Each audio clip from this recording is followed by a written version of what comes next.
Bien que le monde soit devenu un village global, émigrer au Canada peut parfois s'avérer très compliqué. Les lois, les règlements, les critères de sélection sont autant d'obstacles à franchir pour aboutir. Mettez-vous donc à l'abri de ces complications avec Vision Max Service, un label de qualité. Pour émigrer, travailler, étudier au Canada ou pour tout simplement visiter le pays. Pour parrainer une conjointe, un conjoint, un parent, Vision Max Service, consultant canadien accrédité en immigration, étudie, traite et suit votre dossier avec efficacité pour des résultats qui combleront vos attentes. Vision Max Service, l'immigration, on connaît ça. 438 876 93 98.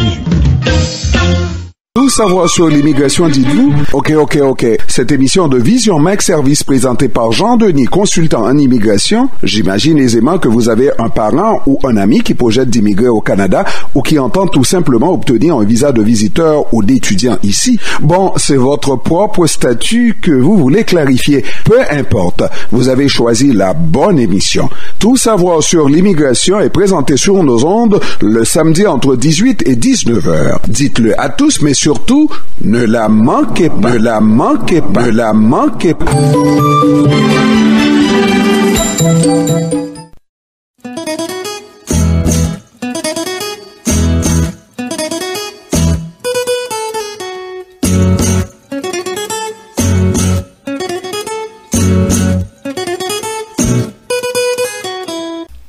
Mesdames et messieurs, bonsoir et bienvenue à votre dernière émission pour l'année 2016. Aujourd'hui, c'est 31 décembre. On était avec vous depuis le premier jour de l'année. On est avec vous le dernier jour de l'année. Ça veut dire qu'on vous a accompagné pendant toute l'année 2016. Alors, on est content d'être avec vous. Toute l'équipe est sur place. Et mon nom, c'est François Jean-Denis, consultant canadien accrédité en immigration. À la mise en onde, nous avons aujourd'hui deux techniciennes. On a Junie et Jessica qui nous accompagnent. Et au micro 2, Michel Jean. Bonsoir. Bonsoir, maître François Jean-Denis. Bonsoir à vous tous et à vous toutes. Alors, on peut comprendre quand on parle d'une émission spéciale. Alors, les deux techniciennes sont là. Junie Limage, Jessica Pierre, alias Jess, alias June. Alors, mesdames, bonsoir. Alors, comme vous l'entendez, nous sommes là pour vous présenter votre émission Tout savoir sur l'immigration. Alors, à quelques heures de cette nouvelle année, quelques heures seulement, nous sommes là, donc vous cherchez encore des réponses pour toutes vos questions. C'est le moment de ne pas vous faire déranger. Restez calme, écoutez-nous avec beaucoup d'attention. Nous sommes là pour vous présenter votre émission Tout savoir sur l'immigration. Alors, restez là. Alors, c'est une émission spéciale parce que nous allons formuler des vœux à l'endroit de tous ceux qui nous écoutent, nos compatriotes un peu partout, au Canada, aux États-Unis, en Amérique latine, en Haïti. On veut vraiment vous souhaiter que l'année 2017 soit meilleure, que vous soyez en mesure de pouvoir vivre, d'avoir la santé, de réaliser vos rêves. On le souhaite vraiment de tout cœur pour vous parce que on veut que vous soyez vraiment bien, que vous soyez avec nous en 2017. Alors, on va, à travers cette émission, non seulement vous parler de quelques nouvelles, mais on va surtout parler de bilan. On va parler de bilan en matière d'immigration au Canada. On va parler également de bilan au niveau de Vision Max Service. En même temps, on vous rappelle que le bureau de Vision Max Service est maintenant au 273 Lalu, coin Ruelle Vaillant. On va prendre aussi un peu de temps pour discuter avec Michel, pour élaborer, pour voir exactement en 2017 ce qui nous attend et comment on peut faire face. Et nous, au niveau de la communauté haïtienne ou bien au niveau des communautés culturelles, nous avons beaucoup de choses à faire parce que 2017 est une année spéciale. Pour Montréal, ça va être le 375e anniversaire et pour le Canada, c'est le 150e anniversaire. Il y a des événements qui sont là et nous, on doit prendre notre place, sinon les choses vont passer. On aura l'impression que on n'est pas ici au Canada parce qu'il y a tellement d'événements qui sont en perspective et nous, on va être complètement à côté. Alors, voilà ce qui va être et le contenu de l'émission de ce soir. Alors, on souhaite que vous restiez avec nous parce que vraiment, on va passer du temps de qualité ensemble. On prend la première pause et tout de suite après, on y revient pour la suite du programme. Bien que le monde soit devenu un village global, émigrer au Canada peut parfois s'avérer très compliqué. Les lois, les règlements, les critères de sélection sont autant d'obstacles à franchir pour aboutir. Mettez-vous donc à l'abri de ces complications avec Vision Max Service, un label de qualité. Pour émigrer, travailler, étudier au Canada ou pour tout simplement visiter le pays. Pour parrainer une conjointe, un conjoint, un parent, Vision Max Service, consultant canadien accrédité en immigration, étudie, traite et suit votre dossier avec efficacité pour des résultats qui combleront vos attentes. Vision Max Service, l'immigration, on connaît ça. 438 876 93 98. Les années ont confirmé que Michel Studio est le géant de la coiffure à Montréal. Quel que soit le service, coupe permanente, greffe, curl, tresse africaine, produits de beauté, transfert d'argent, 7 jours sur 7, Michel Studio. Par le respect absolu de ses clients, un accueil chaleureux, un prix jamais égalé pour hommes et femmes. Restez en contact avec vos proches en Haïti ou ailleurs dans le monde. Mettez des minutes sur votre téléphone avec Michel Studio. Michel Studio, 91 37 P9, coin 46e, 514 321 9415, 321 94 15.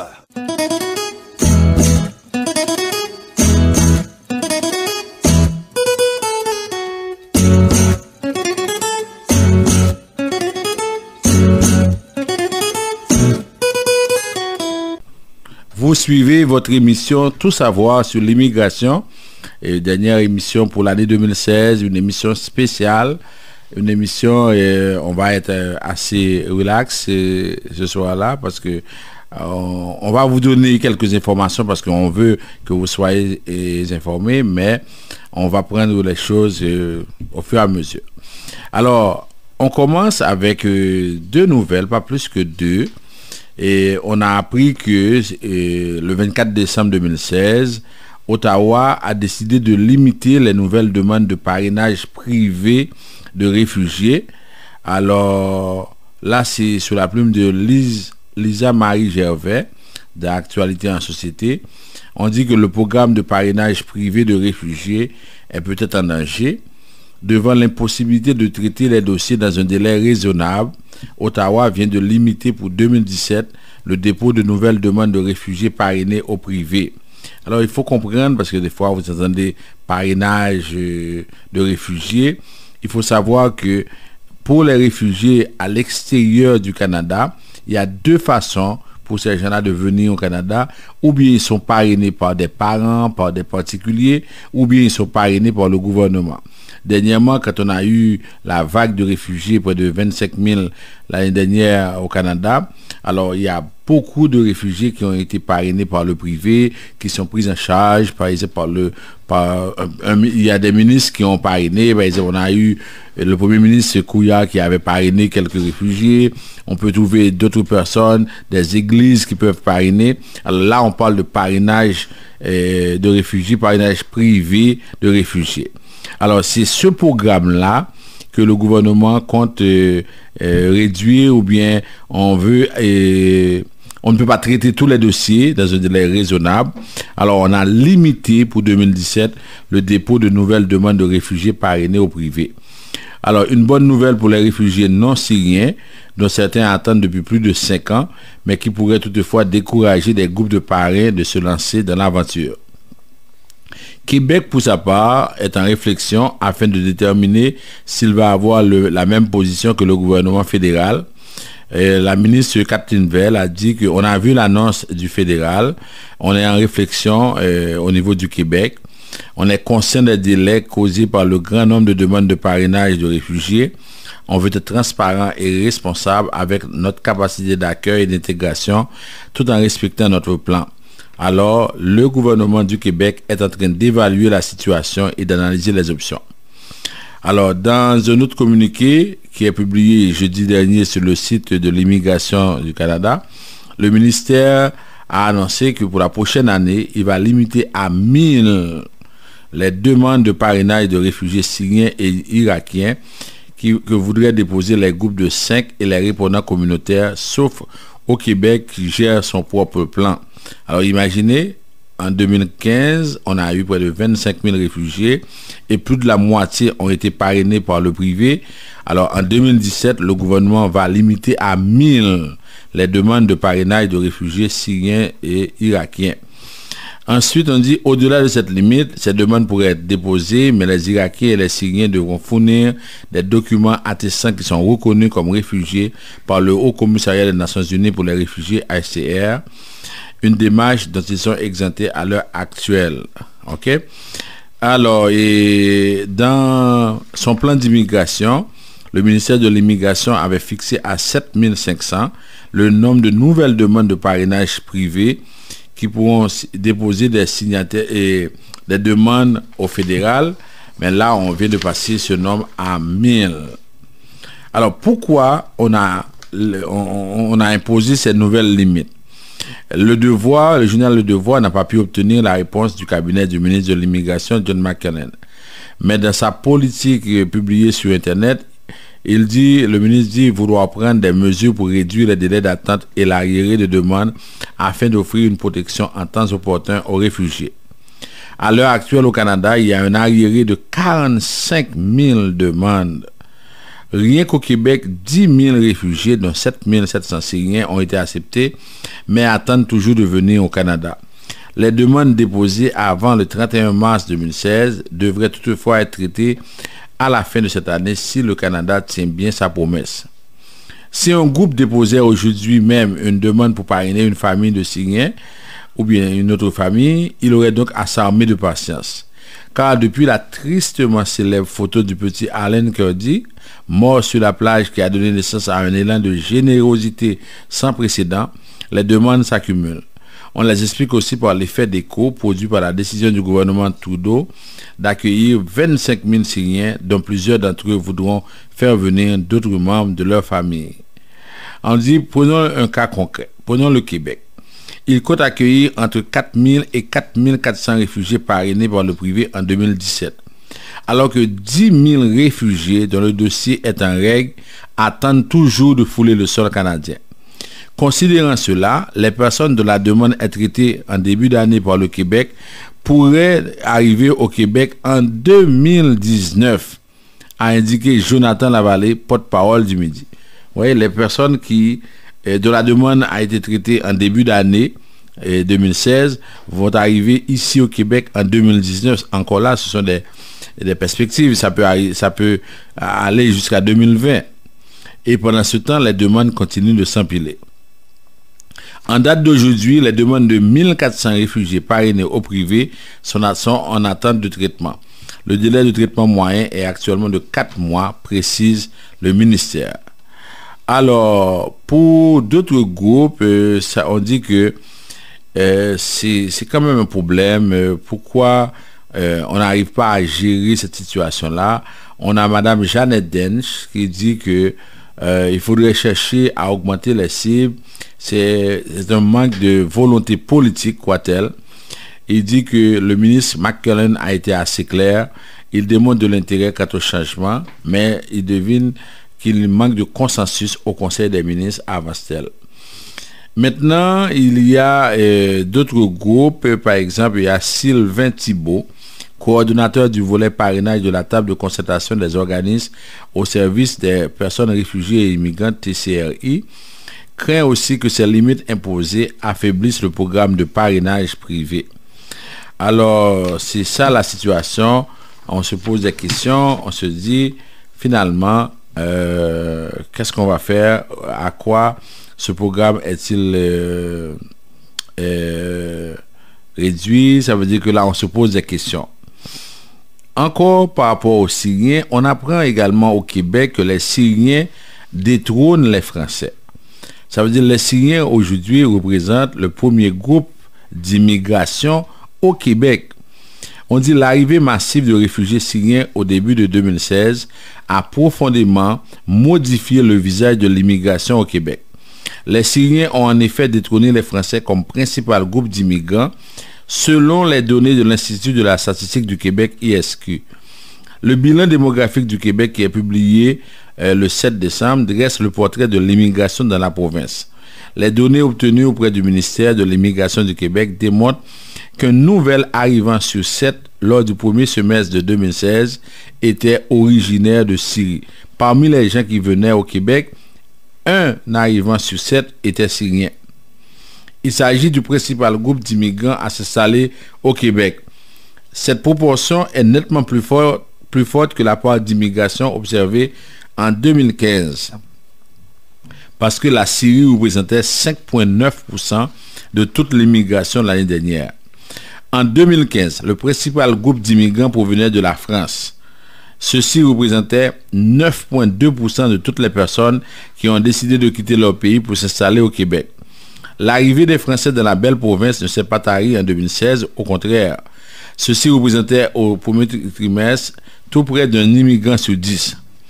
Alors que l'immigration en provenance de la Syrie augmente rapidement, l'Institut note une baisse du nombre de personnes qui viennent s'établir au Québec en provenance de l'Iran, de l'Algérie et d'Haïti. Ces 3 pays ont été longtemps une source d'immigration pour la province. Le portrait de l'immigration du Québec est sensiblement différent de celui du reste du Canada. Au niveau du Canada, on a les Philippines qui sont le principal contingent d'immigrants pour le pays, suivi par l'Inde. Ces 2 pays ne figurent pas parmi les principaux groupes d'immigrants au Québec. Alors, on a par exemple, parmi les 10 pays qui donnent beaucoup d'immigrants au Québec, on a 1 la Syrie, 2 la France, 3 la Chine, 4 l'Iran, 5 Haïti. Ensuite, on a, ça c'est au niveau de 2016, pour le trimestre de 2016. Mais avant, en 2015, c'était la France, la Chine, l'Iran, la Syrie, l'Algérie. Alors qu'au Québec, on parle du français, on veut franciser. Imaginez, regardez, la Syrie vient en premier, la Chine en 3e, l'Iran en 4e. Vous avez 3 pays qui ne parlent pas français, qui figurent parmi les pays qui donnent plus d'immigrants au Québec. Alors comment va-t-on résoudre le problème de la langue française quand vous avez autant d'immigrants qui viennent de ces pays-là? Ensuite, en 2015, on avait la France comme seul pays français, on a avec 9,2%. Après, c'était la Chine, c'était l'Iran, c'était la Syrie. Et en dernier, c'est l'Algérie qui parle aussi français, mais qui parle aussi l'arabe. Alors, voilà la situation, voilà le portrait.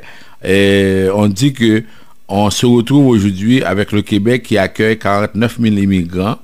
Et après 49 000, 50 000 immigrants par année. Et si maintenant, on voit que sur les 40 000... sur les 50 000, on va recevoir 3 pays, peut-être 30 000 de 3 pays qui ne parlent pas le français. Alors là, il y a des questions à se poser au niveau de la langue française. Est-ce qu'aujourd'hui, le Québec veut accueillir des immigrants francophones ou bien on veut accueillir des immigrants qui apportent de l'argent? Parce que comment l'Iran, comment la Syrie, comment la Chine et figure-t-il parmi les pays qui donnent le plus d'immigrants dans une province francophone, autre que par le moyen de l'argent. Alors, on reste avec cette question-là. On avait ces 2 points qu'on voulait traiter avec vous rapidement. On va faire juste un petit rappel et après, on va faire les bilans. Ensuite, on aura le temps pour discuter un peu. Alors, en termes de bilan au niveau de l'immigration cette année, on commence avec le mois de février. Le 5 février, il y a eu le délai accordé aux Haïtiens et aux Zimbabwéens pour faire leur demande de résidence permanente dans la considération humanitaire. Alors, c'était du 5 février au 4 août, ils avaient 6 mois pour déposer leur demande. Alors, ça c'est le 5 février. Ceci a été fait. Le gouvernement avait prévu près de 1200 personnes pour faire leur demande, mais il y a eu à peu près 200 à 300 personnes. Et malgré tout, ce qu'on a appris, c'est qu'il y a beaucoup de cas qui sont refusés. Sur les 300, le gouvernement a refusé beaucoup de cas. Et c'est vraiment triste parce que en campagne électorale, le Parti libéral avait promis que tous ceux qui ont le certificat de sélection seraient acceptés dès qu'ils sont au pouvoir. Alors, on a des personnes qui sont refusées même lorsqu'ils ont en main des certificats de sélection. Ça, c'est pour la question de moratoire. On a le 5 février. Ensuite, on a le 25 février. le gouvernement a déposé un projet de loi pour abroger des éléments de C24 sur la citoyenneté. Vous vous rappelez, le gouvernement Harper avait mis à 4 ans la citoyenneté. À partir du 25 février, le gouvernement libéral a dit nous allons abroger certaines dispositions de C24 et maintenant ça va être 3 ans. Mais depuis le 25 février que ce projet de loi a été déposé, jusqu'à présent ce n'est pas encore voté et on reste toujours avec la question de 3 ans. Et des gens disent que le gouvernement veut mettre à 3 ans parce qu'il prévoit dans 3 ans, tous les Syriens vont avoir leur citoyenneté et à ce moment-là, ils vont en élection et les Syriens pourront voter pour eux. Alors, c'est ça, ce sont des calculs politiques qui se font. Alors, on est rendu là jusqu'à présent. Le 29 février, on a appris que le Canada a accueilli 25 000 réfugiés. Les 25 000 réfugiés promis en campagne électorale sont arrivés le 29 février. La dernière date, ou bien les derniers réfugiés pour compléter le nombre de 25 000 sont arrivés le 29 février. Ensuite, en mars, le 15 mars, on a eu l'autorisation de voyage électronique. Ça veut dire que tous les ressortissants de pays qui n'ont pas besoin de visa doivent avoir une autorisation pour entrer au Canada. C'est le 15 mars que la nouvelle a été annoncée. Ensuite, le 1er juin, on a eu le volet mobilité francophone pour les nouveaux arrivants hors Québec. Dans la loi sur l'immigration, il est dit que on doit avoir au moins 4% d'immigrants francophones pour ceux qui sont hors du Québec. Mais malheureusement, ce n'est pas respecté. Souvent, dans certaines provinces, vous y allez, vous n'avez pas accès à des services en français parce que 98% de ces personnes-là parlent seulement anglais. Alors, le gouvernement canadien a, le 1er juin, annoncé le volet mobilité francophone pour permettre à des employeurs de pouvoir recruter des gens qui parlent uniquement français et on devrait les favoriser parce que on a besoin des francophones en dehors du territoire du Québec. Ensuite, on tombe le 28 octobre. Le 28 octobre, on est rendu à l'annonce sur la modification réglementaire sur les enfants à charge. On sait qu'avec M. Harper, c'était rendu à moins de 19 ans. Le 28 octobre, le gouvernement canadien a annoncé qu'on va mettre ça à moins de 22 ans, comme avant. Et jusqu'à présent, ce n'est pas encore en vigueur. Ça a été mis dans la Gazette officielle, mais jusqu'à présent, ce n'est pas en vigueur. En plus de ça, on avait annoncé également la résidence permanente de 2 ans. Ça veut dire quoi? Ça veut dire que normalement, on pouvait parrainer son conjoint et si cette personne-là, son conjoint ou sa conjointe, si cette personne-là a abandonné la relation avant 2 ans, on pouvait mener une enquête et éliminer sa résidence. Alors le gouvernement a annoncé le 28 octobre qu'on va mettre fin à ce règlement. Désormais, les gens, quand ils sont parrainés, ils vont avoir la résidence permanente. Une fois pour toutes, on n'aura pas une résidence permanente conditionnelle. Mais ces 2 modifications ne sont pas encore en vigueur. 31 octobre, le gouvernement a dévoilé son plan d'immigration pour 2017. Il va accueillir 300 000 immigrants en 2017. Dans la catégorie économique, c'est 172 500. Dans le regroupement familial, 84 000. Au niveau des réfugiés, 40 000. Humanitaire, 3 500. Ce qui donne un total de 300 000. Et on a toujours précisé que l'immigration au Canada n'est pas une immigration familiale comme aux États-Unis. Souvent, les gens disent, oui, aux États-Unis, on peut parrainer le frère, on peut parrainer l'oncle, on peut parrainer ceci, on peut parrainer cela. Oui, parce que le système d'immigration américain est basé sur la famille. Le système d'immigration au Canada est basé sur la classe économique, sur les diplômes, sur les travailleurs qualifiés. Vous voyez, on veut recevoir 300 000. Il y a déjà 172 500 qui sont déjà dans la catégorie économique, travailleurs qualifiés, aide familiale, ensuite les investisseurs. Et encore là, parmi les réfugiés, 40 000. L'année dernière, on a reçu 25 000. Mais parmi ces réfugiés, il y avait également des millionnaires. Alors, vous voyez, même dans la catégorie de réfugiés et humanitaires, on prend également des personnes aisées, des personnes qui ont les moyens. C'est sûr qu'un gouvernement qui dirige un pays, il a le droit d'aller chercher des personnes qui ont les moyens. Mais en même temps, quand on parle de réfugiés, on parle de classe humanitaire, mais au moins, il faut donner cette possibilité-là aux gens. Parce que regardez, on a dit, on fait venir les Syriens, on fait venir toutes ces personnes-là, et pour les Haïtiens, les Zimbabwéens, on a fait une campagne au mois d'août parce qu'on voulait avoir plus de 1000 familles. Okay? On disait qu'il y a à peu près 1000 personnes qui n'ont pas encore fait leur demande.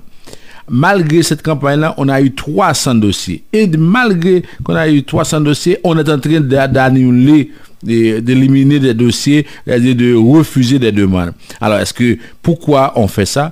Vous vouliez donner la résidence à 1000. Il y a 300 qui ont appliqué. Mais ça devrait être presque automatique. On accepte les 300, mais non, on refuse parmi les 300. Alors, c'est ce que vraiment on voulait donner la résidence à ces gens-là? On continue. Le 1er décembre, le Canada a levé l'obligation de visa pour les Mexicains. Alors, et depuis le 1er décembre, les Mexicains font aussi leur demande d'autorisation, comme c'est prévu depuis le 15 mars, autorisation de voyage électronique. Mais la semaine dernière, on vous a dit que déjà, on est au 31 décembre. La semaine dernière, 24 décembre, on avait près de 30 000 Mexicains qui étaient venus déjà au Canada. Ces 30 000 Mexicains, s'ils viennent pour visiter, pas de problème, parce qu'ils rapportent de l'argent au gouvernement. Mais s'ils pensent pouvoir faire des demandes d'asile, c'est à ce moment-là que le gouvernement canadien peut décider d'imposer le visa. Alors là, on suit de très près pour savoir comment ça va se faire. La nouvelle qui a vraiment marqué la fin de l'année, ça concerne le parrainage. Le 7 décembre, le gouvernement a annoncé l'accélération du traitement des demandes de parrainage pour conjoints et conjointes et conjoints de fait, partenaires conjugaux. Ça veut dire que normalement, à partir de cette année, les demandes ne devraient pas dépasser 12 mois. Le délai de traitement ne devrait pas dépasser 12 mois. C'est ce qu'on dit. Alors, 80% des dossiers devraient être traités dans moins de 12 mois. Les 20% des cas les plus complexes devraient être traités peut-être dans 12 mois et plus. Alors, mais ça ne veut pas dire qu'on devrait continuer à envoyer des demandes de n'importe quelle façon, parce que si vous envoyez une demande qui ne prouve pas que la relation elle est vraie, elle est authentique, elle sera refusée. Mais la nouvelle sur le parrainage de parents, ça a fait couler beaucoup d'encre, parce que le 14 décembre, le gouvernement a annoncé qu'il va modifier la façon d'envoyer des demandes de parrainage de parents. On se rappelle, depuis 3 ans, chaque année, et le 2 ou bien le 3 janvier, on envoie des dossiers de parrainage. Le gouvernement acceptait 5000 dossiers. Et par la suite, là on les traitait. Cette année, le gouvernement a annoncé qu'on va accepter 10 000 dossiers. Mais à la surprise générale, on a appris le 14 décembre que ça va se faire sur le hasard. Ce n'est plus premier arrivé, premier servi, ça va se faire sur le hasard. Le gouvernement dit on va choisir au hasard 10 000 dossiers. Alors, premièrement, pourquoi, ou sur quels critères? Parce que même si c'est le hasard, on sait bien, par exemple, on prend le cas, par exemple, on peut dire, il y a un concours, je vais choisir des élèves qui ont une moyenne 9, par exemple. Même s'il y a 100 000 élèves, alors au hasard, on en va choisir, et puis on va avoir les élèves de moyenne 9. Il y a des critères quand même. Alors, est-ce que certaines personnes disent que, est-ce qu'on va choisir des personnes directement de l'Asie, de la Chine, des personnes qui ont les moyens? Alors, sur quels critères va-t-on choisir ces personnes-là? Ça, c'est un. Ensuite, la semaine dernière, et on a eu beaucoup de téléphones là-dessus, les gens nous ont appelés pour nous remercier parce qu'il y avait une confusion, les gens racontaient n'importe quoi, et parrainage de parents, on pensait qu'on pouvait parrainer les cousins, les cousines, les neveux, les nièces. Alors, la semaine dernière, on a précisé que le parrainage de parents, on parle de parrainage de parents et de grands-parents, ça ne concerne pas les cousins, les cousines. Ça veut dire qu'il n'y a pas eu d'annonce pour les cousins, les cousines, les frères et les sœurs. Et on a expliqué dans quels critères, sur quelle base on peut accepter des cousins, des cousines, des frères et des sœurs. Alors c'est ça, c'est pourquoi il faut faire attention. Le 3 janvier, ce qui va se passer, vous devez remplir un formulaire en ligne. C'est du 3 janvier au 2 février. Quand vous avez fini de remplir, il faut attendre et si oui ou non, le gouvernement va vous autoriser à envoyer une demande de parrainage. Alors c'est là, on va attendre, on va voir. Et c'est à partir de là que vous pouvez envoyer votre demande. Et si avant, vous ne pouviez pas parrainer votre frère, votre sœur, c'est pas maintenant que vous pouvez le parrainer. Alors c'est pourquoi quand on vous dit n'importe quoi, oui c'est possible, maintenant on ouvre la porte à tout le monde, c'est non. On parle de parrainage de parents et de grands-parents, et là maintenant, normalement il faut suivre les critères, et si jamais on vous envoie ce courriel-là, n'oubliez pas, vous ne pouvez pas poster la demande de formulaire. Il faut aller en ligne, ça veut dire qu'il faut aller quelque part pour remplir ce formulaire-là. Alors c'est à vous de vous organiser. Si vous n'avez pas accès à Internet, si vous ne pouvez pas remplir ce formulaire-là, il faut faire appel à nous, on va vous aider avec le formulaire d'abord. Et on ne peut pas vous garantir qu'on va vous accepter parce que c'est un hasard, ok? Vous savez, vous jouez au hasard souvent, vous savez c'est quoi? Ça veut dire que si c'est possible, oui, on va vous accepter. Si ce n'est pas possible, ça finit là. L'année prochaine, vous allez recommencer. Ok, on vous dit les choses comme elles sont parce que on ne veut pas que vous soyez induits en erreur. Souvent, les informations, ça se dit, ça se circule un peu partout et au fond, des fois, c'est pas vrai. Et on voit des cas cette semaine des gens, même qui viennent ici, qui ont été dans certaines familles, même leurs parents les ont trompés ou bien leur ont donné des informations. On a l'impression que si la personne a passé 10 ans au Canada sans avoir un statut, elle veut que l'autre passe exactement 10 ans. Elle veut que l'autre se trompe sans problème. Mais à la différence, c'est que quand vous étiez ici et que vous avez passé 10 ans, il y avait un moratoire. Vos parents n'auront pas la possibilité de passer 10 ans parce qu'on a levé le moratoire. Si vous leur donnez de mauvais conseils, alors ils vont faire des demandes, ça va être éliminé et ils ne pourront pas passer 10 mois. Ils peuvent passer peut-être 10 mois, mais pas 10 ans. Alors, c'est pourquoi il faut vraiment dire à la personne que moi, je ne sais pas. Je pense que c'est la meilleure des choses. Et en 2017, c'est l'une des choses que je vais souhaiter à beaucoup de gens dans la communauté. La meilleure chose, c'est de dire que je ne sais pas quand je ne sais pas. Socrate disait, tout ce que je sais, c'est que je ne sais rien. Aujourd'hui, vous n'êtes pas obligé de savoir ce qui se passe en immigration. Vous n'êtes pas obligé de savoir ce qui se passe en comptabilité. Vous n'êtes pas obligé de savoir ce qui se passe en médecine. Ayez au moins ce courage de dire à la personne, je ne sais pas, c'est pas mon domaine. Alors, allez trouver quelqu'un qui peut vous aider. Mais sinon, quand vous dites, oh oui, moi je suis ici depuis 40 ans, moi je suis citoyen canadien, moi je suis ceci, mais qu'est-ce que ça change? Ok? Alors, c'est vraiment le conseil que je vous donne. Alors, on prend une pause et après, on va y revenir avec le bilan au niveau de Vision Max.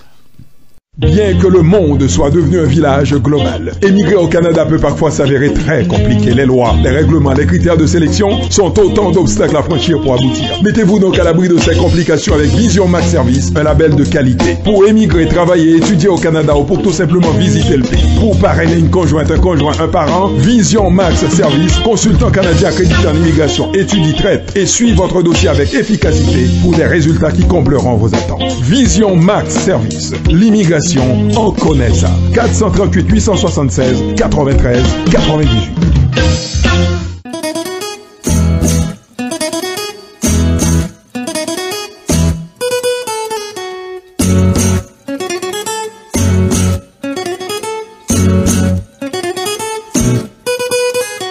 Suivez votre émission Tout savoir sur l'immigration.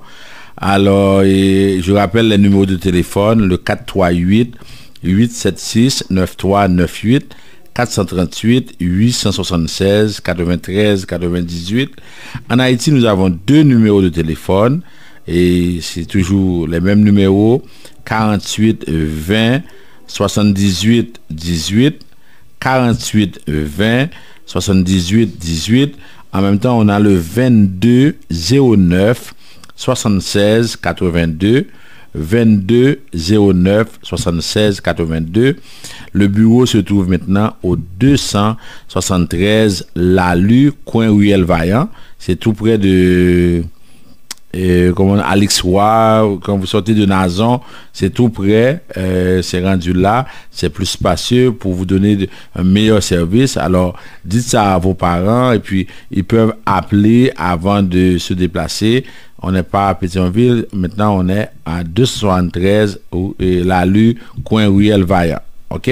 Et ensuite, si vous voulez nous rejoindre par WhatsApp, ou bien vous avez le site internet www.visionmaxservice.com, et ensuite sur Facebook, vous pouvez nous rejoindre. Vous avez des informations parce qu'on aimerait qu'en 2017, que les choses se passent différemment pour vous.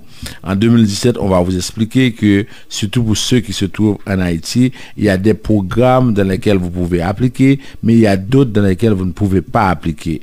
Alors, ça veut dire que cette histoire de question de permis de travailleurs qualifiés, on vous le dit, en mars, on va attendre l'annonce du gouvernement du Québec pour savoir si oui ou non, mais combien on va accepter et quelles sont les conditions.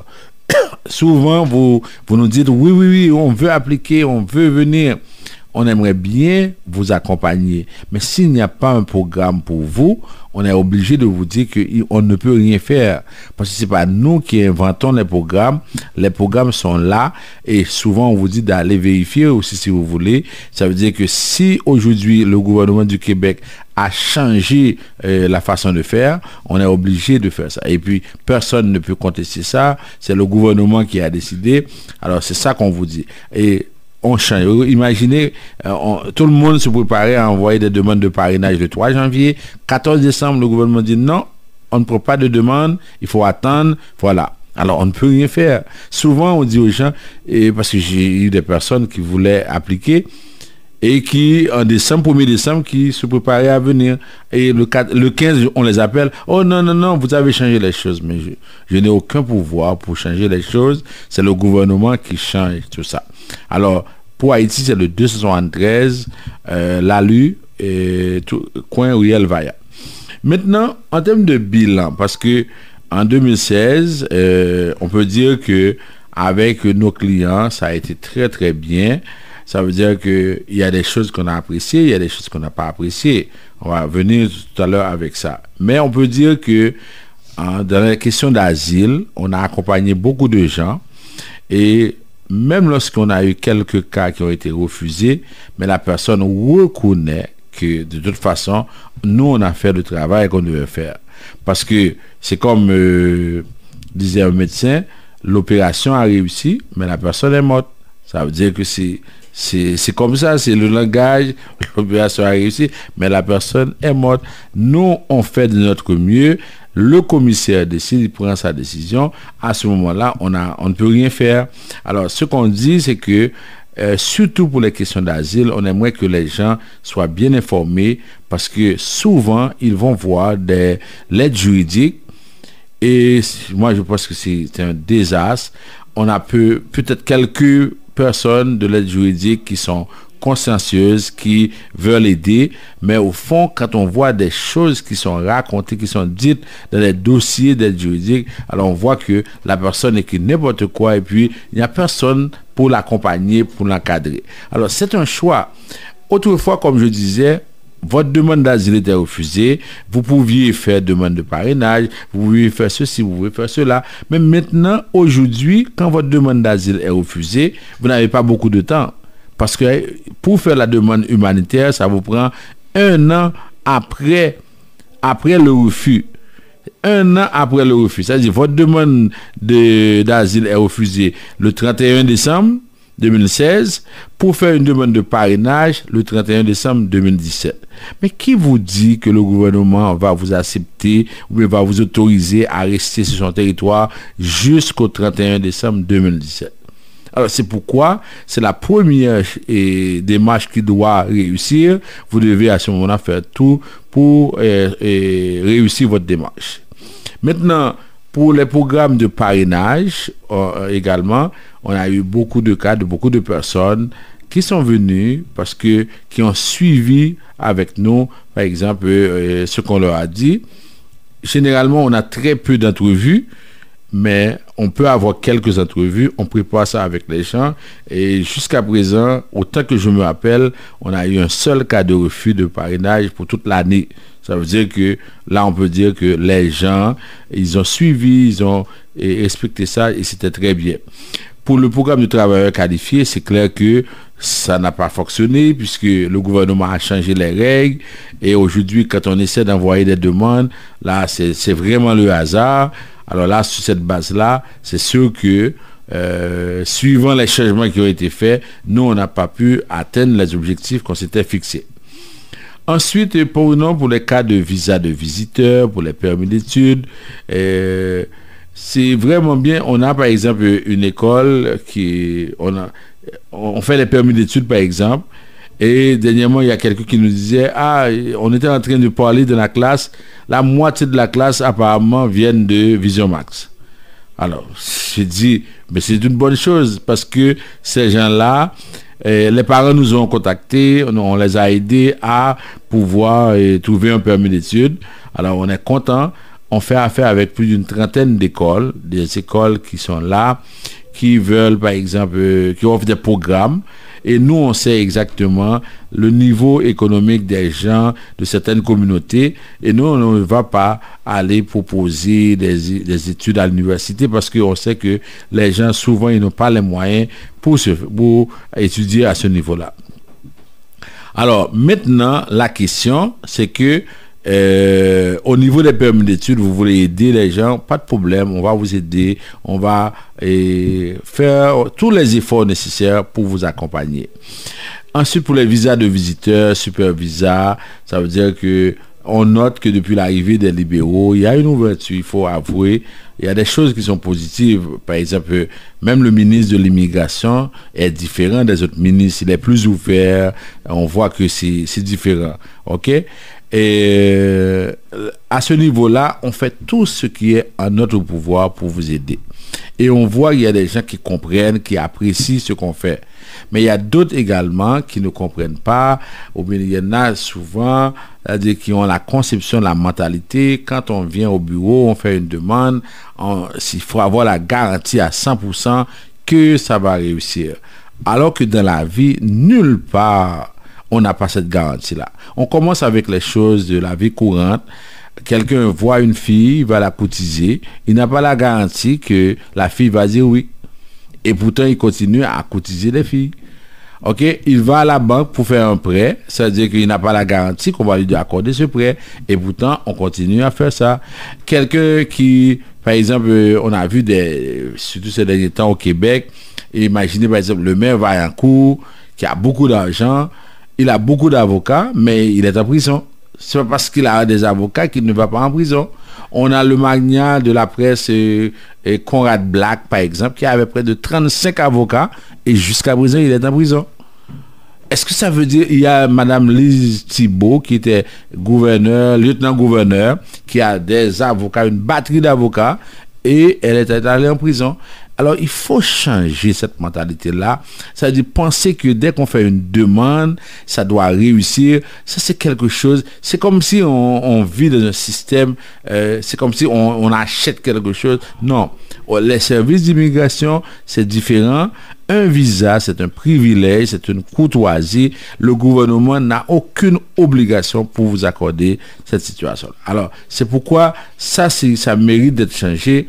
Et là, Michel, on va commencer. Je ne sais pas si, entre-temps, vous avez des questions. Ça veut dire qu'il faudrait qu'on regarde ce que les gens doivent changer et formuler des vœux par la suite pour leur dire que ça doit être différent. Alors donc, c'est sûr qu'à quelques heures de cette nouvelle année qui arrive, alors le souhait des gens, c'est que de plus en plus, on entend parler de l'immigration un peu à droite et à gauche, mais sauf que, alors, ce que les gens disent, les gens aimeraient avoir la vraie vérité. La vérité, c'est qu'on les dise les choses comme elles sont. Des fois, on promet mer et monde, quand souvent le consultant pertinemment, c'est pas lui qui va donner les visas, qui va donner un résultat, mais il y en a des fois pour juste tirer l'argent dans les mains des gens, leur donne leur garantie à 100%. Et puis très souvent, alors c'est ça que les gens trouvent un peu déplorable. Oui. Puis il y a ce que les gens disent encore, c'est que il y a une émission immigration vraiment et 100% immigration, c'est l'émission de Tout savoir sur l'immigration que les gens écoutent même en Haïti. Alors il y a beaucoup d'auditeurs qui aimeraient, si les gens posent toujours cette question, si on pourrait vraiment faire diffuser cette émission surtout dans les 4 coins d'Haïti. Moi, je reçois le téléphone. Et alors, c'est ce que les gens souhaitent pour cette nouvelle année. Je ne sais pas comment ça va être possible. Et c'est comme cette semaine même, et il y a quelqu'un qui m'a téléphoné d'Haïti. Il était en train d'écouter l'émission en Haïti. Qui m'a dit, hey Michel, est-ce que tu peux nous faire une dédicace? Je suis en train de vous écouter en Haïti. Alors, les gens trouvent que c'est une bonne chose. Puis, ils trouvent aussi qu'on est très honnête, surtout Jean, quand tu dis bon, et c'est pas à 100% que quand les gens viennent, tu dis la vérité, même tu sais que c'est pas toi qui va donner ça, oui. Tu fais ton travail. Alors les gens veulent qu'on continue à véhiculer le message exactement comme ça. Moi je dirais, Michel, excuse-moi, les gens de certaines communautés, notamment de la communauté qu'on connaît bien, notre communauté, ils ont une prédisposition pour les magouilles, je dirais. C'est comme vous allez leur parler, vous leur dites, écoutez, voici ce papier-là. Alors moi, je ne peux pas vous garantir que vous allez avoir ce papier, mais faites une demande, vous allez voir. Ça, c'est, vous êtes clair, vous dites la vérité. Mais ils préfèrent qu'on leur dise, c'est garanti, donnez-moi X montant, vous allez y avoir le papier. Après quelques minutes, ils ne vous voient pas. Mais c'est comme ça se fait une fois, ça continue. Parce que moi, j'ai fait l'expérience en 2014. J'étais à Jacmel, chez les frères. On avait une rencontre avec des jeunes sur les permis d'études, tout ça. On leur parlait, on leur disait, ça pourrait être 3 mois, 4 mois, 5 mois. On leur expliquait tout ça. Et oui, les autres me disaient, là, c'est de la poésie que vous faites. Il y a quelqu'un qui m'a téléphoné d'Haïti pour dire le bien que cette émission a fait pour certaines personnes en Haïti. Il dit qu'il y a un gars, lui, son bureau se trouvait sur la place Sainte-Anne en Haïti. Quand il dit sur la place Sainte-Anne, c'était quelqu'un qui rencontrait les gens, c'est comme ça, puis qui était en train de mentir aux gens.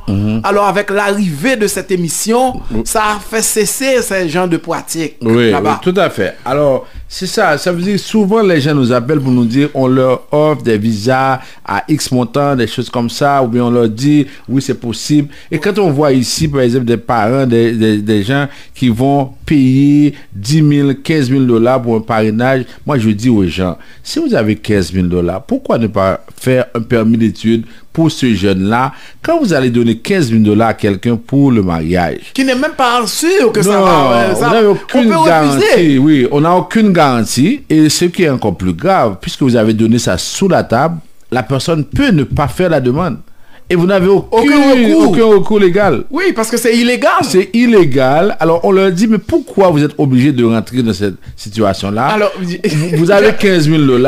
Alors, faites une demande de permis d'études. Et puis, c'est plus correct. Et puis, des fois aussi, on abuse la jeune fille aussi. Oui, mais tu sais, alors, nous, pendant que nous sommes en train de véhiculer ce discours, mais il y a certains, c'est pas pour pointer du doigt à personne, il y a certains consultants qui conseillent des gens à seul bail pour faire son mariage pour faire. Alors nous défendons aux gens de ne pas le faire. Non, si la personne a un lien avec l'autre, c'est normal que la personne fait une demande de parrainage. Mais comment, parce que ce qui est bizarre aussi, qu'il faut comprendre. Si par exemple, Michel, vous rencontrez quelqu'un, mais vous rencontrez la personne la première fois, ou bien 1 mois, 2 mois, mais il n'y a pas assez d'affinité.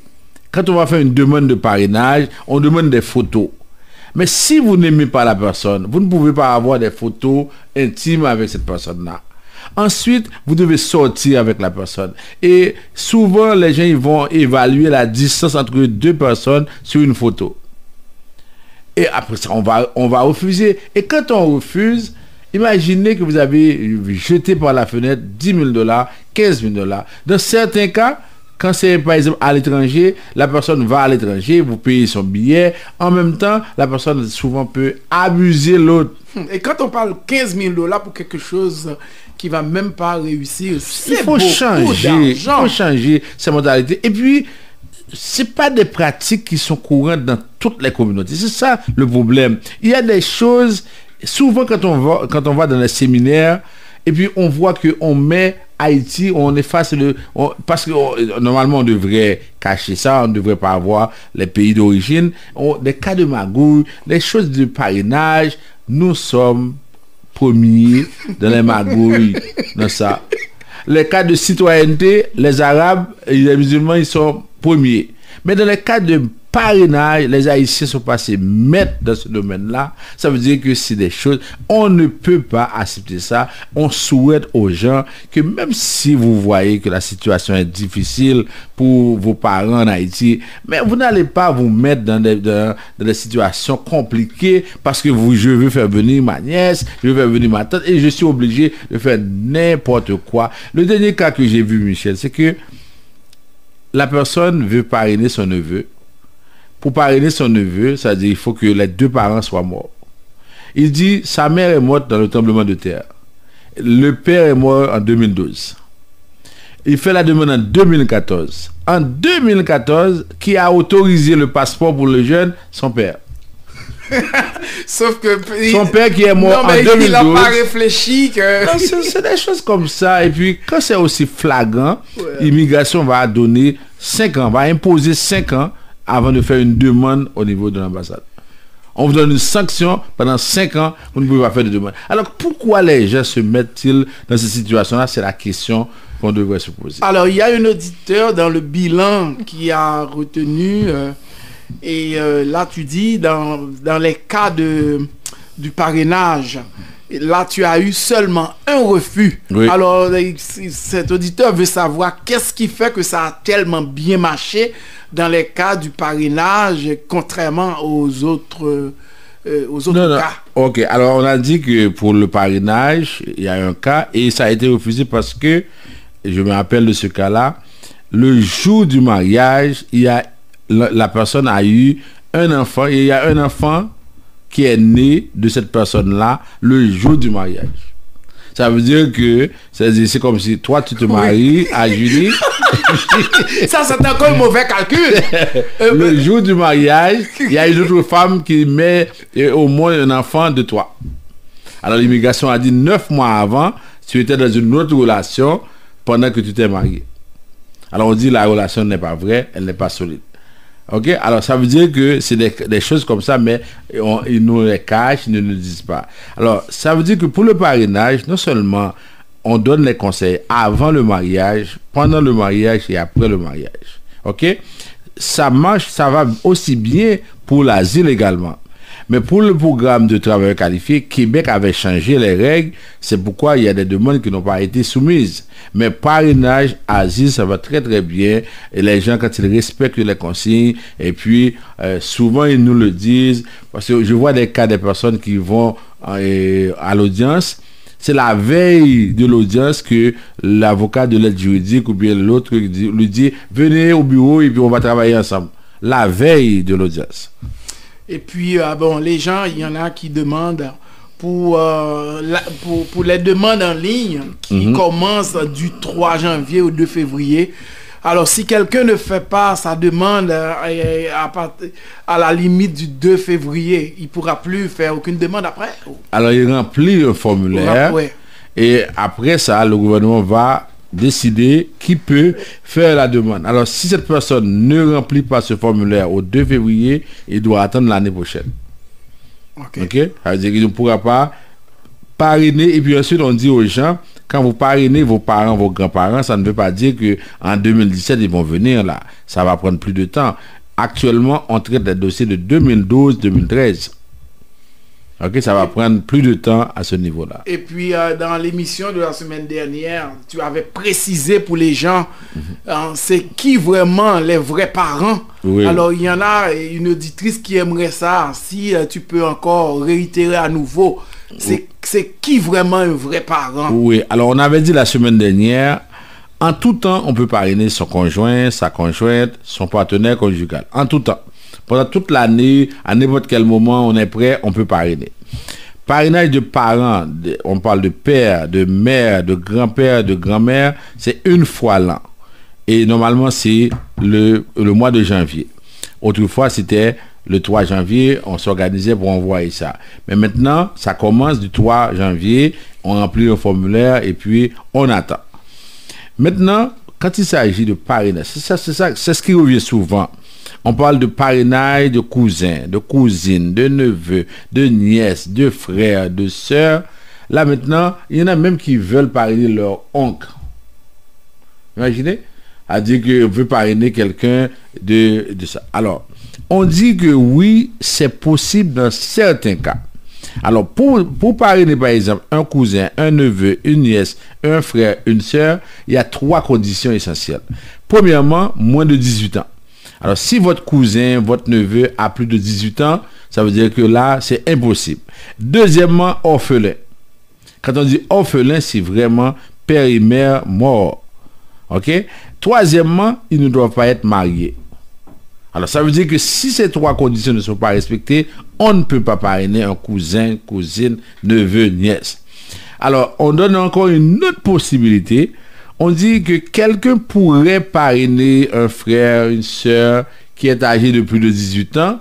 Si la personne est seule au Canada, elle n'a pas de parents, elle n'a rien, elle n'a personne.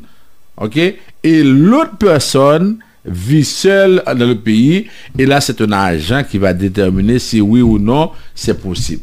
Alors, vous voyez que quand quelqu'un dit « Ah oui, j'ai mon frère, j'ai ma soeur », et puis souvent, les personnes aussi confondent la question de tremblement de terre. Oh oui, je vois, il y en a qui ont parrainé leur frère, leur sœur. D'abord, c'était un programme strictement québécois. Alors, ça n'existait pas dans le reste du Canada, c'était seulement au Québec. C'était seulement pour le tremblement de terre. Il n'y a plus de tremblement de terre en Haïti. Ce n'est pas possible. Alors, je veux que les gens comprennent ça. Alors, il y a des gens qui disent n'importe quel bagage, ça c'est problème pas yo. Si on coûte le tout, mais samedi dit nous l'autre jour, dit mon nan ban nos papiers qui montrent nous que oui, nous capables parrainer frères sœurs. OK, avant même que nous payions, fait le montrer nos papiers. Et puis fait condition avec lui, dit bon, si ça retourne ne pas faire ça, nous devons faire une condition de décalote par ça avec lui. Alors la veille, à quelques heures, et là, ça c'est de l'humour, on va pas prêcher la violence. Sauf que la résolution pour cette nouvelle année qui arrive, c'est de faire le bon choix, d'écouter la bonne émission, de choisir vraiment la bonne personne, des gens qui vont bien prendre soin de votre dossier. C'est important. Puis souvent on dit à ce micro, l'immigration c'est pas un jeu. C'est vraiment pas un jeu. Alors moi je comprends, souvent dans notre communauté, les gens veulent toujours et veulent faire toujours les mêmes choses que l'autre. Je comprends. Ou exemple, mais on a des dépanneurs, du pour faire un dépanneur. Bon, dépanneur, même encore là, tu vas dépenser ton argent, des fois tu vas le perdre, ça va fermer. Parce que tu n'as aucune notion où est-ce fait. Mais immigration, ça prend des études. C'est pas quand oui, dépanneur, tu peux louer un petit espace, si vous gagnez un peu de fou. Tu peux faire un dépanneur, bing, bing, bing. Mais très souvent, il y a pile tout qui fait et puis vous fermez, oui. Mais l'immigration, tu vois, il y a toujours des séminaires, il y a des formations. Alors, c'est constamment, puis les lois changent. Oui. On vit dans un pays de loi et de droit. On ne peut pas commencer à voir et monter, bing bang. Alors, la résolution pour cette nouvelle année qui arrive dans quelques heures, c'est de se dire, je vais faire le bon choix. Oui. Si je ne veux pas perdre mon argent, n'importe comment, si je ne veux pas donner mon argent au charlatan, c'est important. Alors faites le bon choix. Et puis cette question d'Internet là aussi, il faut qu'on précise pour les gens. Quand vous dites que tout est sur Internet, alors moi je donne souvent l'exemple aussi pour les médicaments, c'est également sur Internet. Alors vous pouvez aussi aller sur Internet acheter vos médicaments.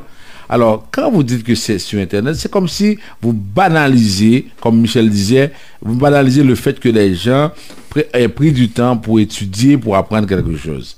Alors, normalement, vous ne dites pas ça pour les ingénieurs, vous ne dites pas ça pour les médecins, vous ne dites pas ça pour les autres spécialistes, mais quand il s'agit d'immigration, tout le monde s'improvise spécialiste et à partir de là, c'est quand il y a des problèmes qu'on vient voir. Moi, souvent, on rencontre des gens qui n'auraient pas eu de problème s'ils étaient venus avant. Mais ils sont venus au moment où on les a refusés. Mais très souvent, Jean, c'est un problème. Très souvent, c'est un cas très simple. Mais la personne, même par ignorance, va compliquer sa situation. Oui. Alors, pourquoi même encore il y a des gens... C'est compliqué et à ce moment-là, on dit aux gens, en 2017, on veut travailler avec vous, on veut que vous compreniez dans quel sens on fait cette émission et on aimerait que vous soyez toujours branchés, on aimerait que vous ayez de la santé, on aimerait que vous fixiez des rêves, vous fixiez des objectifs pour 2017. Alors, le bureau ici au Canada travaille avec vous et pour vous, c'est-à-dire on sera fermé pendant la période des fêtes, mais le 3, on va recommencer. Ensuite, pour ceux qui veulent à ce moment-là envoyer leur demande, vous pouvez nous appeler, on va trouver une entente avec vous pour envoyer les formulaires pour le parrainage. Ensuite, pour le bureau en Haïti, ça veut dire que vous savez maintenant qu'on est vraiment à un coin stratégique, on est du côté de la Lue, 273, la Luc, et l'ouverture de ce bureau, c'est aujourd'hui même. Oui, ça a été aujourd'hui même, le 31, oui. 273, la Lue, au coin de Ruelle Vaillant. Oui. Très spacieux. Oui. Je sais que vous êtes nombreux à nous écouter. Alors, vous passez là-bas, pas pour faire perdre du temps aux gens. Oui, oui, mais là, allez faire une visite. Et puis... vous allez voir. C'est ça. Okay. Là, maintenant, c'est pour vous. Au moins, vous n'allez pas vous faire avoir avec des gens qui ont leur bureau. Et quand je dis, tantôt quand je parlais du bureau de la Sainte-Anne, il n'y avait pas vraiment un 3. Non, c'est quelque chose dans un coin sur... Oui, la personne rencontre des gens sur un banc, puis... c'est comme ça. Alors là, on veut vraiment prendre le temps de souhaiter, d'abord de dire merci à nos techniciennes, là, Junie et Jessica. Qui sont avec nous. Oui, qui nous ont supportés pendant toute l'année. Oui, bien sûr. Ça veut dire, on dit merci. Et puis, on souhaite vraiment beaucoup de santé à John, beaucoup de santé à Jess, parce que c'est le plus important. Parce que quand on est en santé, on va rester pendant longtemps. Mais si on n'est pas en santé, même si... Ce qu'on dit aussi aux gens, c'est que faites passer vraiment la nouvelle. Et Vision Max, après plus de 6 ans, c'est une émission qui est là pour rester. Sur le 14-10 AM, vous allez nous écouter encore, nous entendre encore si Dieu nous prête la vie. Encore pendant des années, nous sommes là. Alors, dites aux gens, il y a une émission sur l'immigration. Et à travers le Canada, c'est la seule émission 100% immigration. Il y a peut-être des chroniques, des choses. C'est pas Dieu qui a fait, non, c'est vrai. Alors, c'est ça. On veut remercier Michel aussi. Merci. Et puis, on souhaite vraiment, Michel, beaucoup de santé. Oui, surtout, on en a besoin. C'est ça. Et puis, on va continuer à travailler, on va continuer à s'organiser parce que de toute façon, on a une responsabilité. C'est qu'il faut vulgariser l'information, faire savoir à plus de gens exactement ce qui se passe en immigration au Canada. Pour les gens qui sont aussi à l'étranger, leur donner, comme vous dites, la nouvelle, parce que souvent, ils se faisaient avoir par n'importe quelle personne qui leur disait n'importe quoi. Alors là, maintenant, ils savent que sur Radio Solidarité, sur Radio Macaya, sur Radio et Télé Express, et puis, ils peuvent écouter l'émission. Alors, merci à tout le monde et puis les meilleurs vœux. Je souhaite à tous les auditeurs, à tout le monde, tout ce qu'il y a de bon, de bien et de bon pour l'année 2017. Merci. Alors, merci également Jean, et puis mes meilleurs voeux à Jessica Pierre, à Junie Limage, qui les deux qui nous ont donné un service, je dirais, impeccable pendant toute l'année 2016. Alors, dans quelques heures, c'est l'année 2017 qui arrive. Et puis, j'espère qu'elles vont être encore là avec nous, hein, n'est-ce pas, Junie? Et puis, bon, je pense que après demain, ça va être, il y a le bye-bye. Le bye-bye 2016, c'est pour le 2. Et le 2, donc, il y a Tonton Bichat qui est en ville. Il y a Tonton Bichat, Andréane et Merci Dieu, Télé Nouveau Nouvelles. Et donc, ça va se passer à Leonardo da Vinci. Vous pouvez retirer vos billets au prix de $30 d'avance pour le grand bye-bye 2000 et pour le bye-bye 2016. Alors, pour information, et vous pouvez passer chez Sono Musique, Michel Studio, retirer vos billets pour le bye-bye 2016.